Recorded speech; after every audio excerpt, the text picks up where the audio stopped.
I want to share with you a drawing tool that I just couldn't do my drawings without. I think it's a must-have supply for your art kit, especially if your drawings are lacking detail or texture. So I'm talking about a stick eraser, also known as a retractable eraser or a pencil eraser. Basically, an eraser that's got a really thin rubber and can be used to erase really small details and for precision erasing. And these are honestly so good, so useful for pencil drawings of any kind, whether that's graphite or charcoal. And I personally like to use the Tombow Mono Stick Eraser. I've been using this for years and I think it's really great. But there's lots of other types of ones that you can get too that are a bit cheaper. So let's go through how you can actually use this eraser for your drawings. And I'm just starting out by creating some shading with my graphite pencils and doing a few other little tests with my pencils first. So I'm creating a gradient with graphite from light to dark. And I'm also going to go in and actually blend that out with a blending stump, so that I don't have any graininess, so that all of the paper tooth is filled in and we've got a nice smooth base layer of graphite shading. And later we're going to see how we can use our eraser on that shading. I'm also doing the same type of sample, but just using charcoal instead now, so that we can test out how the stick eraser works when we're using different mediums. And again, I'm just blending out that shading. And this is one of the key things that I use in my pencil drawings. It makes the biggest difference to my drawings out of all of the supplies I use. I feel like the eraser is really what takes it to that next level. And erasers aren't just for mistakes, as you'll see when I show you how I use it. Another thing that I use the eraser for is adding texture. And this is one of the biggest things that I use my stick eraser for.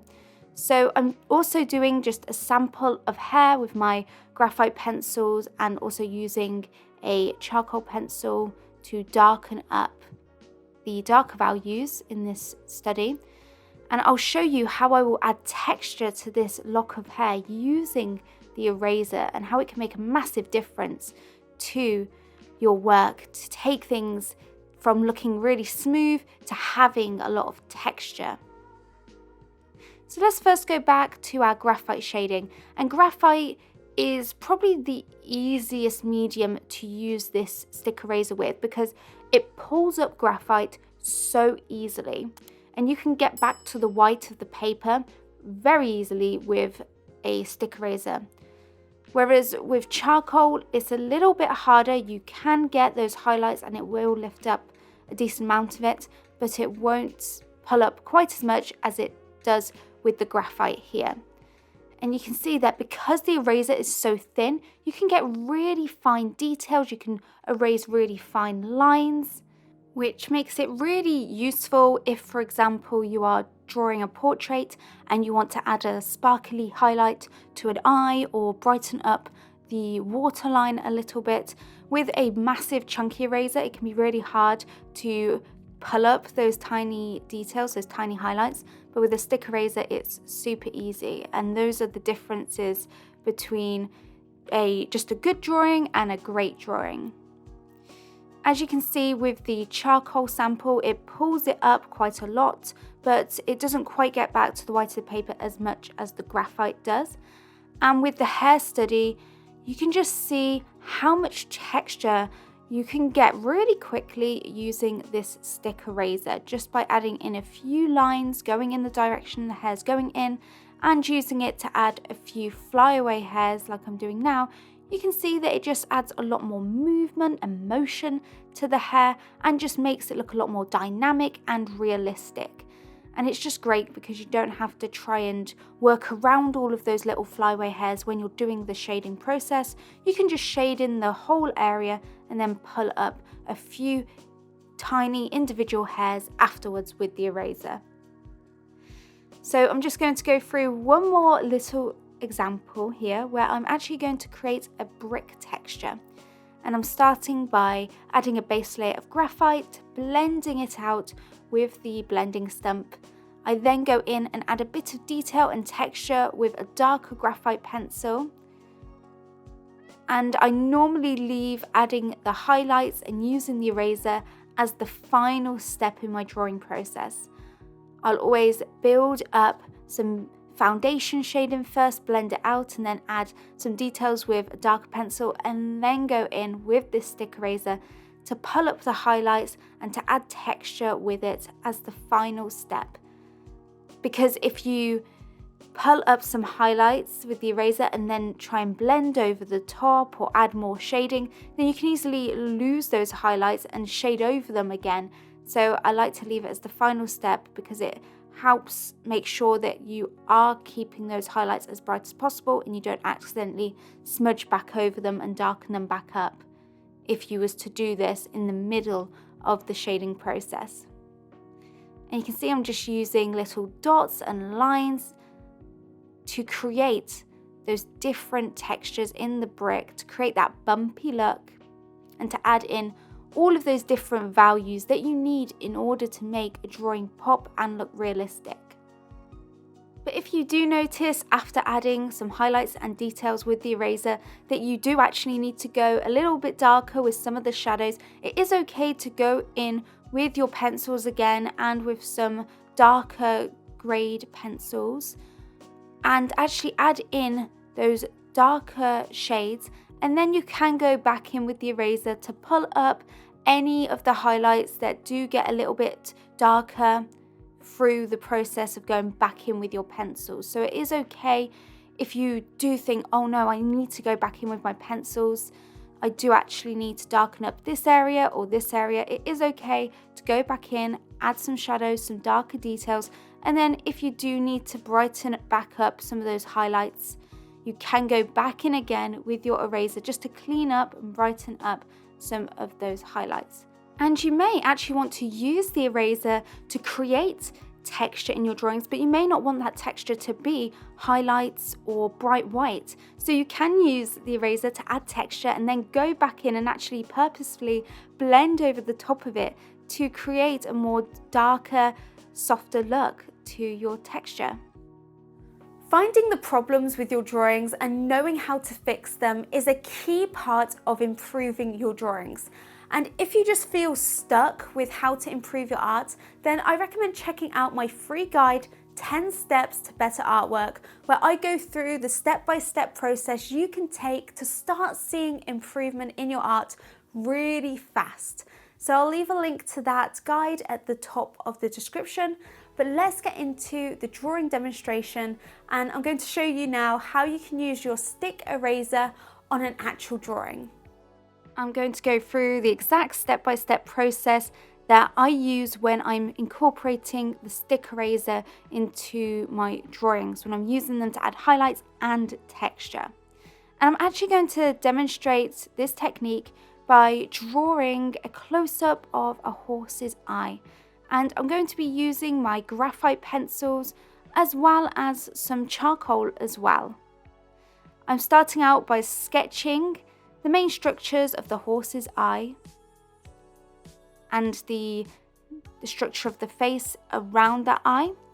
And then I'm going in with just a light pencil. You can use a HB or a 2B pencil. And I'm just starting to use that to actually shade in where the midtones are, and I'm leaving the highlights white, and I'm just starting to sort of establish where the different values are in this drawing before going in with the tissue just to soften all of that out. I'm now going in with my charcoal pencil, and this is a 2B charcoal pencil, and again I am just using this to build up more of that shading, but this time I'm just focusing the charcoal pencil on the darker areas in the reference, so the shadowed areas and those darker values. You can use charcoal over the top of graphite as long as there isn't too much graphite on the paper already, because graphite has a very shiny, slippery surface, so if you have too much graphite down, then the charcoal simply won't be able to stick on top of the graphite. So if you're finding that you're having that problem, it's probably because you're using too much graphite underneath your charcoal. But I do find that blending with the tissue really helps to allow the charcoal to stick on top of that graphite. I'm going in with multiple layers of the charcoal, and you can see that at the moment there isn't many highlights because I've sort of blended the whole area. When I blended it with tissue and with the brush, I sort of blended over everything. So we have no really bright values at the moment, but that's okay because that is what we're going to use the stick eraser for. And I'm doing multiple passes over each area, just refining the study, adding more texture, more detail with the charcoal pencil, and using the brush to blend, and sometimes my finger in the darkest areas. And then once I'm happy with how that base layer of shading looks and all of the shadows and details with the charcoal, that is when it's time to use the stick eraser to really take that drawing to the next level. And the way this eraser works is I just push the end in and the eraser comes out. It pushes the eraser out. And I'm starting off by using it to actually brighten up those highlights. And especially in the eye, there's a lot of highlights for the waterline, the reflective areas of the eye. But also with the horse, there's a lot of texture for the eyelashes, the long bits of fur coming over onto where his nose is and the front of his face. And there's also the shorter fur texture as well. So I thought this would be a great study to do to really show the usefulness of this tool. And it makes such a massive difference that it would be really hard to achieve this look with just pencils alone. I feel like this is just a really effective, efficient way to get in a load of texture to really make sure you're using the whole of the value scale. And just like that, you can see we have a whole different drawing, a completely different look. It's really striking now. It really pops out of the page. And we've got some beautiful highlights as well as a lot of texture. And because a lot of the darkest areas have got charcoal on them, you can see that we aren't necessarily able to bring it completely back to white. But that's okay because in those really dark areas, we're mainly just looking to add a bit of texture rather than trying to pull up bright highlights. Whereas for the brightest highlights, I actually try to keep them as light as possible throughout the drawing process. And here you can see the final drawing that we have done using this drawing technique. That is how I use the stick eraser to add highlights and texture to my drawings. Let me know in the comment section if this is a tool that you now want to try out or if it's one that you already use. And remember to check out that free guide, 10 Steps to Better Artwork, if you are feeling stuck with your drawings. Thank you guys for watching, and I'll see you in the next video. Bye everybody.